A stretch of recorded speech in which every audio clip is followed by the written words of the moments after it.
I don't know about you, but I seem to have an unhealthy obsession for those bundles on game store sites where I can find the latest games for nearly nothing, but instead I end up with so many games I've never heard of. So today, I thought I'd start going through my potential treasure trove and see if we have some gems, or if there's a reason these are found in the bundles. What I enjoy about these bundles is the thrill that sometimes you can get a classic you can revisit, or you'll get a game you've never heard of but actually end up loving.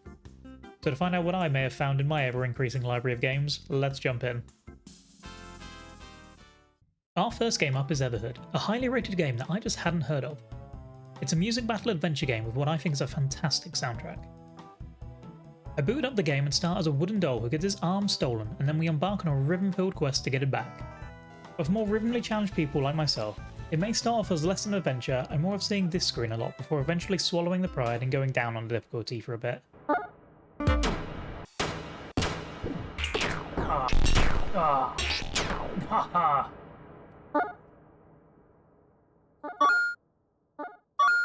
Don't like losing.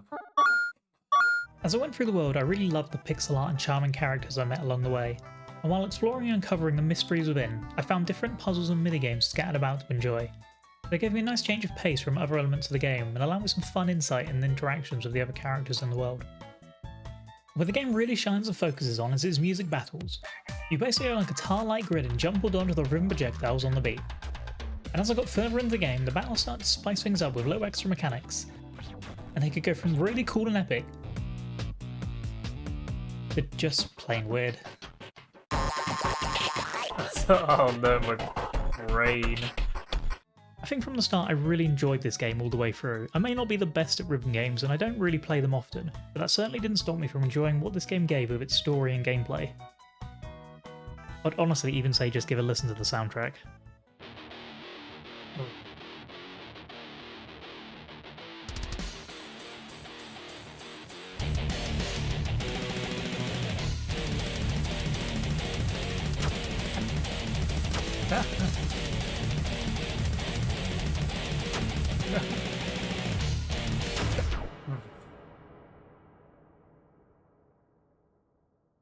I've already shown my rhythm prowess, and next found myself in another Match the Beat game in Dub Dash, where you're a tire, I think, rolling through the world, dodging obstacles against the base.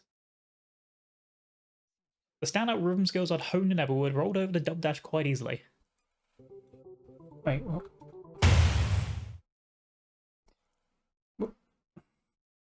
What? Oh god.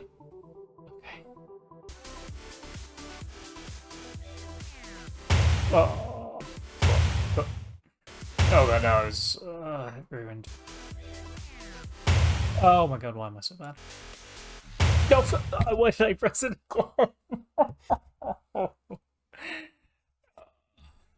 It did, however, take me about 7 attempts to complete the first tutorial level. There were things that continued to help my demise each run, however, one being my strong desire to get the collectibles throughout the game also became the end of me one too many times. Bit comes in. Oh god, no, it's it ruined me. It ruined me. Fine. Over the green. Ah. And when the game flips to one of its flying sections, I also learned that Flappy Bird was not my calling. Oh! Okay. Wait! I thought I... Whew. Oh my... That just felt unfair. Yeah, I use it. Oh, they even prepared. Even prepared. I didn't feel like I was prepared for that. Overall, this was the first game I'd gone to that once I hit my 1 hour minimum tryout, I decided to put it back down. Although it may have got more entertaining later on with some of the cheap deaths and awkward feeling controls, it just left me wanting to leave this little rhythm game be. However, the game itself is not all that expensive, so if you do enjoy this genre, it could still be worth a look. Okay.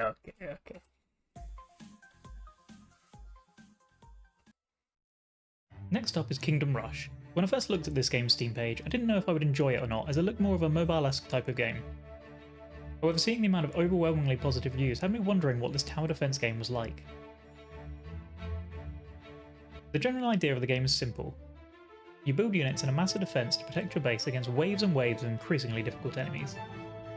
I began the game with an ability to spawn weaker units to help bulk out my army where they may have needed it most. It turns out I grew quite attached to my new powerful peasants. Yes, yes, farmers get it done. As I continued on throughout the game, it challenged me with new mechanics and enemies that required different tactics to overcome. Magic resist this. To help combat this, you can level up buildings to become more powerful, and between rounds you can also buy power-ups using currency of how well you've done on previous stages. For me, there was only one natural power-up to buy. Ooh, well-fed farmers. I like that. Why do I just want to make my farmers really powerful? While continuing to go through the game, I discovered new hatreds for particular enemy types. At first, that was shamans with their healing ability. Nope, get rid of you. Hate you, shamans. Hate you. However, later I learned of my unbridled rage for trolls. Oh my god, I hate these trolls! Ah, trolls! I also realised during editing, and while I was still playing the game, that I managed to miss out on a key element: selecting heroes. I'd seen this screen to select heroes, but hadn't realised I needed to press the select button too to actually have them ready. It turns out they're quite powerful, and I had not used them until quite late into the campaign. They could have been a real turning point for my troll problem. Overall, my enjoyment of this game came quite unexpectedly to me. I hadn't tried tower defense games properly before, but now I'm starting to see the addiction. So if you already enjoyed tower defense games and just happen to have not tried this one yet, or like me you haven't tried this genre before, it was certainly a great pick up and play game. To bring a modern sense of nostalgia next, I found myself with a game called Adventures of Chris, a 2D platformer inspired by 90s games like Quackshot, Mega Man X, and the multiple Disney animated games that churned out at that time. As Chris, we're transported to another world and learn to Chris punch our way through most of our problems, which was honestly pretty satisfying.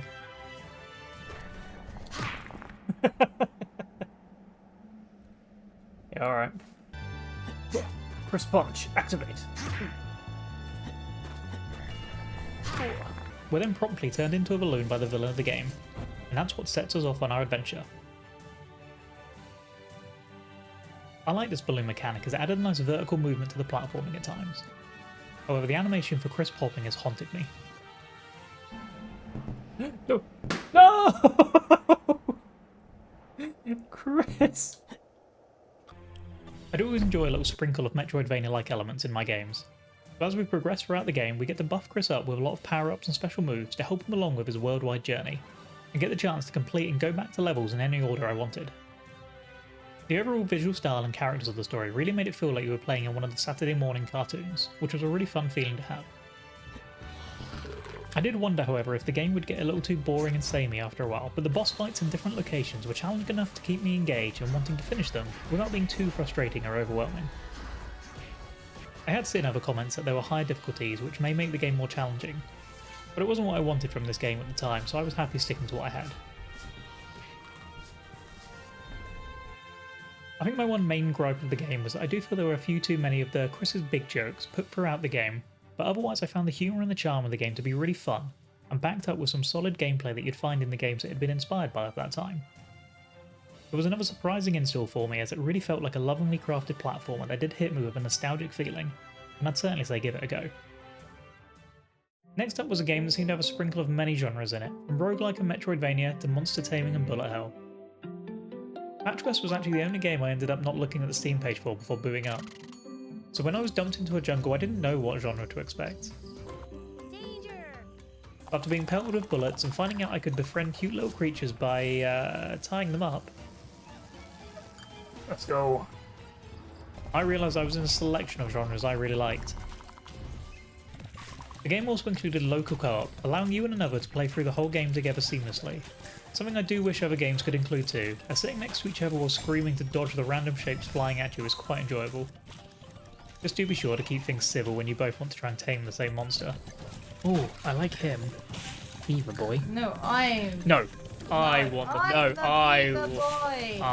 want the beaver. I want the beaver. Well, I'm gonna get the beaver. Even though it may feel like the game had a lot of different things going on for it, they felt like they were melded together really nicely, and I found myself really enjoying this cute little game.